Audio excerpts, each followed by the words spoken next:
Yeah, it's weird to me, Laura, that for some reason these presenters and presumably their audiences don't seem to make the connection between lockdown and economic Armageddon. It's almost as if this just came out of the blue, this economic collapse. We were just happy having a nice lockdown. It could have gone on another 5-10 years, and then suddenly the economy had to go south and ruin it all. They can't really be that stupid, can they?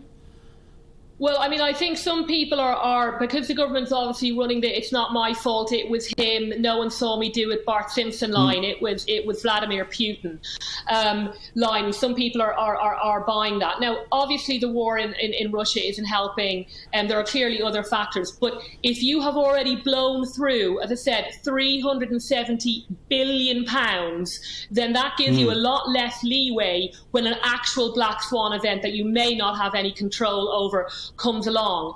I mean, because I remember, the only time I certainly didn't like Boris Johnson during the lockdown, I was incredibly angry with him. But I actually had to suffer through those press conferences, Mark. And the only time I felt any sympathy for him were at those press conferences, because whenever he announced even a tiny change in the rules or a let up in the rules, it was the journalists who were pushing for this much harder lockdown and, but isn't there this inconsistency? And I remember once a journalist, I don't know what outlet they were from, were complaining that the playgrounds were still left open. And they were really pushing him. They were like, but have you never been to a playground, Mr. Johnson? Do you not know how close the parents get and the children get?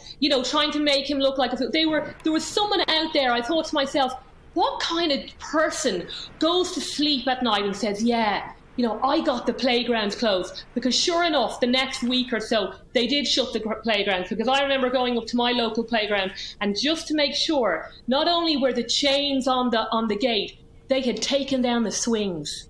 Just to make sure there was no freedom-fighting 5-year-old who might have jumped that locked gate and got on and had a swing. Because, if a 5-year-old is outdoors, God knows what might happen.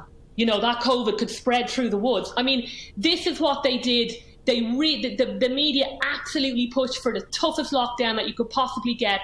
And if there were any inconsistencies, like I said, unlocked playgrounds, well, they really stuck it to Boris. They really got him on that. And then yet 2 years later, it's all like, get me the starving granny. I want the starving granny on the phone because, Boris put her in that misery. No, you put her in that misery, Mr. Mainstream Media, along with Boris.